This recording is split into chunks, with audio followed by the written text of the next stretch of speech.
अष्टम दुर्गा सप्तशती अष्टम अध्याय प्रारंभ रक्त बीज बध। मैं अणिमा आदि सिद्धिदायी सिद्धिमयी किरणों से आवृत भवानी का ध्यान करती हूँ। उनके शरीर का रंग लाल है, नेत्रों में करुणा लहरा रही है तथा हाथों में पाश, अंकुश, बाण और धनुष शोभा पाते हैं। ऋषि कहते हैं, चंड और मुंड नामक दैत्यों के मारे जाने तथा बहुत सी सेना का संहार हो जाने पर दैत्यों के राजा प्रतापी शुंभ के मन में बड़ा क्रोध हुआ और उसने दैत्यों की संपूर्ण सेना को युद्ध के लिए कूच करने की आज्ञा दी। वह बोला, आज उदयुद्ध नाम के 86 दैत्य सेनापति अपनी सेना के साथ युद्ध के लिए प्रस्थान करें। कंबु नाम वाले दैत्यों के 84 सेनानायक अपनी वाहिनी से घिरे हुए यात्रा करें। 50 कोटि वीर्य कुल के और 100 धूम्र कुल से असुर सेनापति मेरी आज्ञा से सेना सहित कूच करें। कालक, दौहर्द, मौर्य एवं काल के असुर भी युद्ध के लिए तैयार हो मेरी आज्ञा से तुरंत प्रस्थान करें। भयानक शासन करने वाला असुर राज शुंभ इस प्रकार आज्ञा दें। सहस्त्रों बड़ी बड़ी सेनाओं के साथ युद्ध के लिए प्रस्थित हुआ। उसकी अत्यंत भयंकर सेना आदि देख चंडिका ने अपने धनुष की टंकार से पृथ्वी और आकाश के बीच का भाग गुंजा दिया। राजन, तदनंतर देवी के सिंह ने भी बड़ी जोर जोर से दहाड़ना आरंभ किया। फिर अंबिका ने घंटे के शब्द से उस ध्वनि को और भी बढ़ा दिया। धनुष की टंकार, सिंह की दहाड़ और घंटे की ध्वनि से संपूर्ण दिशाएं गूंज उठी। उस भयंकर शब्द से काली ने अपने विकराल मुख को और भी बढ़ा लिया तथा इस प्रकार वे विजयनी हुई। उस तुमुल नाद को सुनकर दैत्यों की सेनाओं ने चारों ओर से आकर चंडिका देवी, सिंह और काली देवी को क्रोधपूर्वक घेर लिया। राजन, इसी बीच में असुरों के विनाश तथा देवताओं के अभ्युदय के लिए ब्रह्मा, शिव, कार्तिकेय, विष्णु तथा इंद्र आदि देवों की शक्तियाँ, जो अत्यंत पराक्रम और बल से संपन्न थीं, उनके शरीरों से निकलकर उन्हीं के रूप में चंडिका देवी के पास गईं। जिस देवता का जैसा रूप, जैसी वेशभूषा और जैसा वाहन है, ठीक वैसे ही साधनों से संपन्न हो उसकी शक्ति असुरों से युद्ध करने के लिए आई। सबसे पहले हंस युक्त विमान पर बैठी हुई अक्षसूत्र और कमंडलों से सुशोभित ब्रह्मा जी की शक्ति उपस्थित हुई, जिसे ब्रह्माणी कहते हैं। महादेव जी की शक्ति वृषभ पर आरूढ़ हो, हाथों में श्रेष्ठ विशु त्रिशूल धारण किए, महानाग का कंकण पहने, मस्तक में चंद्र रेखा से विभूषित हो वहां आ पहुंची। कार्तिकेय जी की शक्ति रूपा जगदम्बिका उन्हीं का रूप धारण किए श्रेष्ठ मयूर पर आरूढ़ हो, हाथ में शक्ति लिए दैत्यों से युद्ध करने के लिए आई। इसी प्रकार भगवान विष्णु की शक्ति गरुड़ पर विराजमान हो, शंख, चक्र, गदा, सारंग, धनुष तथा खड्ग हाथ में लिए वहां आई। अनुपम यज्ञ वाराह का रूप धारण करने वाली श्री हरि जी की जो शक्ति है, वह भी वाराह शरीर धारण करके वहां उपस्थित हुई। नरसिंगी शक्ति भी नरसिंह के समान शरीर धारण करके वहां आई। उसकी गर्दन के बालों के झटके से आकाश के तारे बिखरे पड़ते थे। इसी प्रकार इंद्र की शक्ति वज्र हाथ में लिए गजराज ऐरावत बैठकर आई। उसके भी सहस्त्र नेत्र थे। इंद्र का जैसा रूप है वैसा ही उसका भी था। तदनंतर उन देव शक्तियों से घिरे हुए महादेव जी ने चंडिका से कहा, मेरी प्रसन्नता के लिए तुम शीघ्र ही इन असुरों का संहार करो। तब देवी के शरीर से अत्यंत भयानक और परम उग्र चंडिका शक्ति प्रकट हुई, जो सैकड़ों की दड़ियों की भांति आवाज करने वाली थी।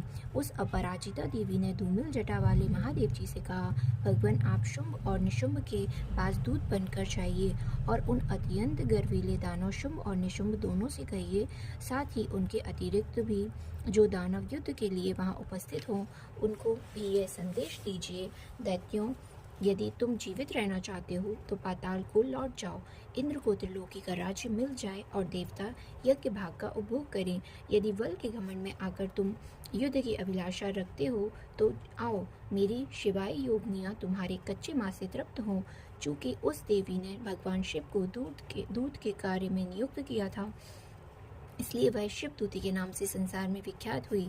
वे महादैत्य भी भगवान शिव के मुंह से देवी के वचन सुनकर क्रोध में भर गए और जहाँ कात्यायनी विराजमान थी उस ओर बढ़े। तदनंतर वे दैत्य अमर्ष में भरकर पहले ही देवी के ऊपर बाण, शक्ति और रिष्टि आदि अस्त्रों की वृष्टि करने लगे। तब देवी ने भी खेल खेल में ही धनुष की टंकार की और उससे छोड़े हुए बड़े बड़े बाणों द्वारा दैत्यों के चलाए हुए बाण, शूल, शक्ति और फरसों को काट डाला। फिर काली उनके आगे होकर शत्रुओं को शूल के प्रहार से विदीर्ण करने लगी और खड्गवांग से उनका कचूमर निकालती हुई रणभूमि में विचरने लगी। ब्रह्माणी भी जिस जिस ओर दौड़ती उसी उसी ओर अपने कमंडलों का जल छिड़ककर शत्रुओं की ओर और ओज और पराक्रम को नष्ट कर देती थी। माहेश्वरी ने त्रिशूल से तथा वैष्णवी ने चक्र से और अत्यंत क्रोध में भरी हुई कुमार कार्तिकेय की शक्ति से दैत्यों का संहार आरंभ किया। इंद्र शक्ति के वज्र प्रहार से विदीर्ण हो सैकड़ों दैत्य दानव रक्त की धारा बहाते हुए पृथ्वी पर सो गए। बाराही शक्ति ने कितनों को अपनी थूथन की मार से नष्ट किया। दानों के अग्रभाग से कितनों की छाती भेद छेद डाली तथा कितने ही दैत्य उसके चक्र की चोट से विदीर्ण होकर गिर पड़े। नारसिंगी भी दूसरे महादैत्यों को अपने नखों से विदीर्ण करके खाती और सिंहनाद से दिशाओं एवं आकाश को गुंजाती हुई युद्ध क्षेत्र में विचरने लगी।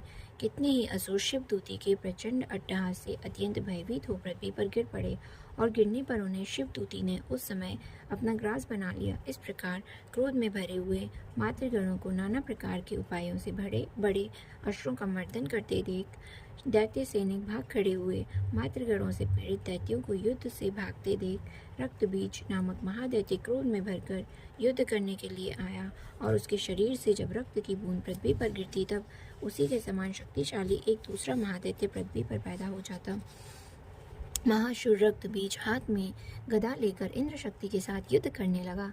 तब इंद्री ने अपने वज्र से रक्त बीज को मारा। वज्र से घायल होने पर उसके शरीर से बहुत सा रक्त चूने लगा और उससे उसी के समान रूप तथा पराक्रम वाले योद्धा उत्पन्न होने लगे।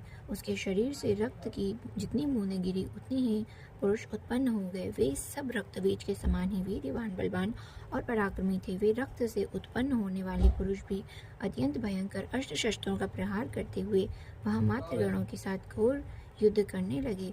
पुनः वज्र के प्रहार से जब उसका मस्तक घायल हुआ तब रक्त बहने लगा और उससे हजारों पुरुष उत्पन्न हो गए।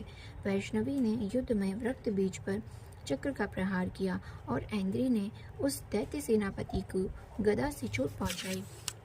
वैष्णवी के चक्र से घायल होने पर उसके शरीर से जो रक्त बहा उससे जो उसी के बराबर आकार वाले सहस्त्रों महादैत्य प्रकट हुए उनके द्वारा संपूर्ण जगत व्याप्त हो गया। कौमारी ने शक्ति से, बाराही ने खड्ग से और माहेश्वरी ने त्रिशूल से महादैत्य रक्त बीज को घायल किया। क्रोध में भरे हुए उस महादैत्य रक्त बीज ने भी गदा से सभी मातृशक्तियों पर पृथक पृथक प्रहार किया।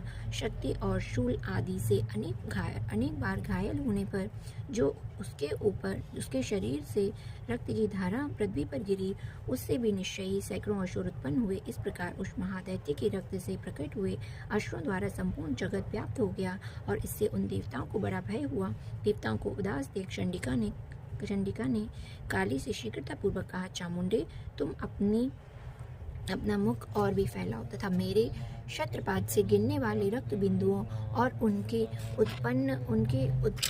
उत्पन्न होने वाले महादैत्यों को तुम अपने इस उतावले मुख से खा जाओ। इस प्रकार रक्त से उत्पन्न होने वाले महादैत्यों का भक्षण करती हुई तुम रण में विचरती रहो। ऐसा करने से उस दैत्य का सारा रक्त क्षीण हो जाने पर वह स्वयं भी नष्ट हो जाएगा। उन भयंकर दैत्यों को जब तुम खा जाओगी तब दूसरे नए दैत्य उत्पन्न ही नहीं हो सकेंगे। काली से यूं कहकर चंडिका देवी ने शूल से रक्त बीज को मारा और काली ने अपने मुख में उसका रक्त ले लिया। तब उसने वहां चंडिका पर गदा से प्रहार किया, किंतु उस गदापात ने देवी को तनिक भी वेदना नहीं पहुंचाई।